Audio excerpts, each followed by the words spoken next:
Bom dia, graça e paz do Senhor Jesus. A luz está forte aí em cima, né? Mas é isso mesmo. A gente está aqui para gravar o nosso devocional 5 minutos com Deus, que seu amigo João Almeida.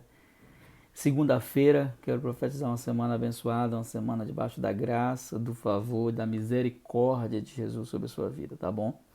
Estamos estudando o Evangelho segundo São João e hoje nós abrimos o capítulo de número 6 do Evangelho. A gente vai ler agora inicialmente dos versículos 1 até o versículo 14, onde fala sobre a multiplicação de pães e peixes.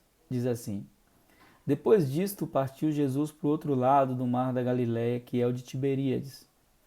Grande multidão o seguia, porque via os sinais que operava sobre os enfermos. Jesus subiu ao monte, assentou-se ali com os seus discípulos.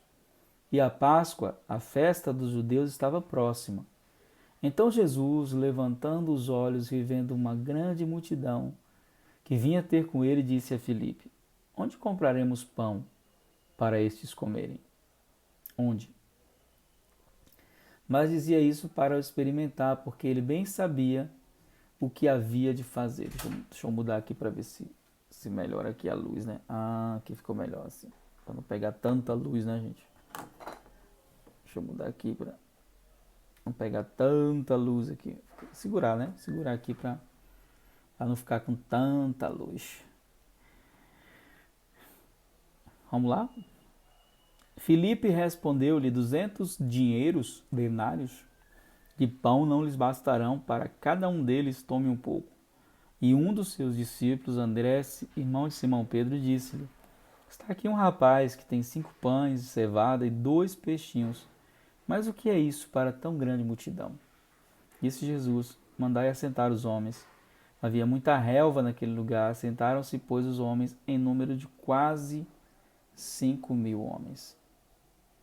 Jesus tomou os pães e, havendo dado graças, repartiu-os pelos discípulos e os discípulos pelos que estavam assentados. Igualmente também os peixes, quanto eles queriam. E quando estavam saciados, disse aos seus discípulos: Recolhei os pedaços que sobrejaram, para que nada se perca. Recolheram-no, pois, e encheram 12 cestos de pedaços dos 5 pães de cevada que sobrejavam aos que haviam comido. Vendo, pois, aqueles homens o milagre que Jesus tinha feito, diziam: Este é verdadeiramente o profeta que devia vir ao mundo. Sem sombra de dúvida, esse texto é um dos textos mais extraordinários sobre a manifestação do poder de Jesus de maneira pública e nos traz grandes lições. Eu não vou reler aqui os versículos, vou apenas comentar o texto e algumas lições que eu aprendi com esse texto. Uma delas é que Jesus está diante de uma multidão faminta. E sempre haverá uma multidão faminta à nossa volta. Faminta não só de pão, do pão que perece, mas faminta também do pão que não perece. E Jesus, ao enxergar a multidão, ao ver a multidão, o interessante é que Jesus percebe a necessidade deles, nos dando a entender que nós sempre devemos perceber a necessidade das pessoas que estão próximas a nós. E percebendo a necessidade deles, Jesus então, antes de recorrer aos céus, antes de Jesus recorrer aos céus, Jesus recorre aos seus discípulos. Sabe o que significa isso? Que a necessidade de alguém, antes de chegar aos céus, vai passar por nós. E nós seremos muitas vezes a resposta de oração da vida das pessoas. Jesus recorre aos seus discípulos e pergunta como a gente vai alimentá-los.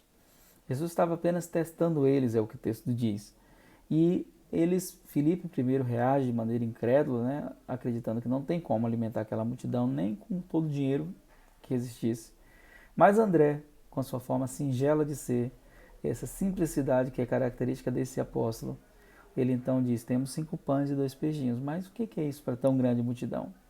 E aí nós aprendemos uma grande lição, que o nosso pouco nas mãos de Jesus é o suficiente e mais que o bastante. Então ele traz não somente a provisão aqui, mas as pessoas comem e, além de comer, elas ficam saciadas, abastecidas e ainda sobra, nos ensinando que o problema não é a necessidade, o problema é onde nós vamos depositar os nossos recursos. Nossos recursos podem ser poucos, mas depositados nas mãos de Jesus vão ser suficientes e mais que o bastante. Então, que Deus possa te ensinar essa lição. Se você está enfrentando alguma falta, alguma necessidade, use o que você tem nas mãos, deposite nas mãos de Jesus a sua confiança, a sua fé e entenda, com Jesus, ele faz do nada tudo, ele faz do pouco muito e ele pode fazer isso na sua vida. Vamos orar? Pai, nós te bendizemos nessa manhã, te louvamos, te agradecemos pela tua presença, pelo teu amor, pela tua graça. Quero te pedir que o Senhor conduza os teus filhos nessa semana, por uma semana de provisão, de abundância, e que teu Espírito possa nos conduzir nesse período de leitura, pelo aprendizado, para exercer a fé e para glorificar o nome de Jesus. Que os teus filhos possam ser alcançados pelo favor do Senhor, e que tudo aquilo que é necessidade na vida deles seja suprido pela tua abundância. Te dou graças, como Jesus deu graças pelo pão, por esse pão espiritual que nos conduz e que nos conduz ao Senhor, que é mais importante. Em nome de Jesus. Amém. Que Deus em Cristo te abençoe. Um beijo no seu coração. Graça e paz.